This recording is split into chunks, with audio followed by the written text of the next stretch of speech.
We have these trails that aren't too far from our house, and we actually walk them pretty frequently. Interestingly enough, we've had a couple stories about these trails that are kind of spooky, and we just figured we kind of share them. And this was just brought to me. I and Ryan, we never experienced any of this, but there were two men that were biking on a trail, this specific trail. We're not sure exactly where in our town it was, but it was one of the walking bridges like you see here. It was two grown men, not kids, biking the trails. They just passed one of these bridges, which there's quite a few of them along the way in our town. And they saw a 1950s sedan, black, on the trail coming towards them. The headlights weren't on, they couldn't hear the car, but they saw the car driving towards. And if you see the trail, it's not really, I mean, I guess it is big enough, but it's a tight squeeze for a car to be coming down. Anyway, so they went past, again, they're on their bikes so they can travel pretty quickly, and the car was coming towards them and then all of a sudden turned off into the woods. But they assumed that it must be a road, and they were a little excited because they wanted to stop and, you know, find a road and take a break. And when they went up to the point where they thought that the car had turned, it was nothing. It was just woods.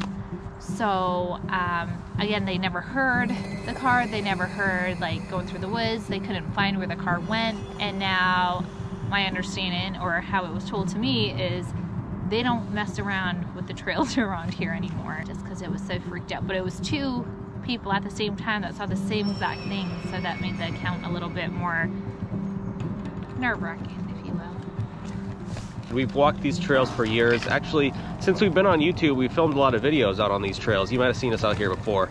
It's a nice frequent area to go and get some exercise. Anyway, so the history of this trail, I don't know how many miles it is, but it goes through several towns, and it's literally just states.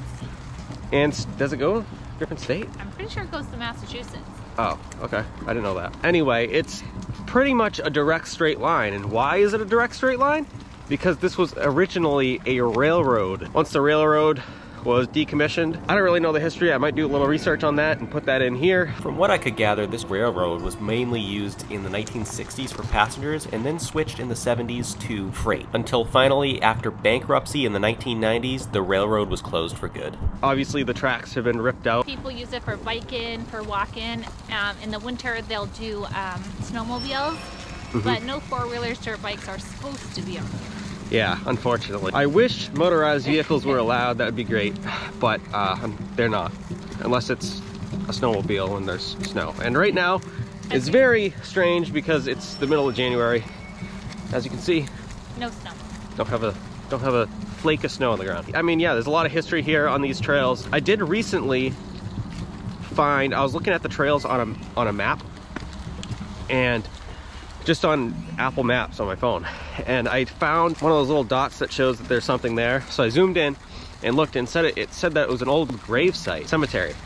So I was like, well, that's interesting, let's go check it out. So Pam and I walked out middle of the woods. We combed the area, like I followed literally on my phone map to this exact spot where it said it was. Combed the area, looked around, and we didn't see anything. So I mean, the graveyard could be very, very old, and as you can tell, we're in the middle of the woods. So years of trees falling, leaves falling, debris falling. It could have got buried. The gravestones may have got knocked over and buried, or maybe there's no gravestones at all. Maybe they were just the ones that were like flush with the ground. We don't know.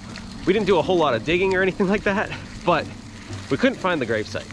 So it's marked, but it's not found, which is very strange. Maybe in the future, if you guys are interested, we could try to go back to that site and see if we could find the graveyard, but we couldn't find it, which was very interesting, and I was really hoping we could, because I thought that would be a really neat thing to find. Like one piece of something, not, you know, I don't want to find bodies or anything. We already had that fun in a storage unit. I'm good. And the last kind of ghost story or spooky thing that we know that happened on this trail, or do we know that it happened on the trail?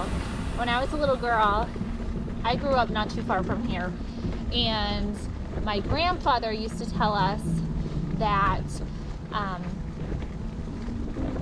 the train tracks, why they were taken up is because they had a really big crash around, of course it was around where we live, so a couple towns over from here, but or where he lived, and you could hear the people, you know, in agony and pain. Obviously back then they didn't have helicopters and planes and all the medical response that we have now, that we are very blessed to have.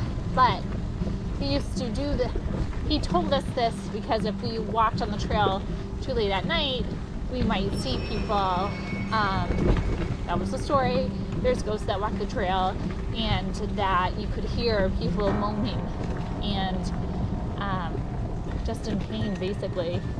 Kind of creepy. So is that just to keep his grandkids like close to the house when it got dark out, or was that more for, you know, hey, if you guys see something, don't freak out? We don't know if that's a true story or not. We're gonna do some research. We do know that the story existed, so we might as well tell it. Right. Hey, that's what I think about the trail. I say, hey, I know why the tracks got taken up. It was the train accident. But now that you're older and have your own kid, it's kind of like, wait a second. There might have been a method to this story. Right. Just like when you find out when your parents say, because I said so. Right. Like, you didn't know what that really meant, but now you know it's literally just because they said so. So if you guys are interested in like this sort of thing, if you guys like the paranormal stories, we actually do have some legitimate paranormal stories with evidence that we have captured ourselves years ago. If you want to hear those stories and see/hear that evidence, let us know in the comments below, because we can absolutely make a video on that. You might need a bonfire, but like you need to, no, maybe you don't. You need a well-lit room. Yeah. And I'm warning you right now. Don't be alone. That experience and those stories are a little more creepy than the ones we just told today. So, right. And they're first-hand account. They're not second-hand like these. So. Right. That's why these stories to us were like, oh, okay, like totally. Definitely that plausible because we've experienced it ourselves. So. Right.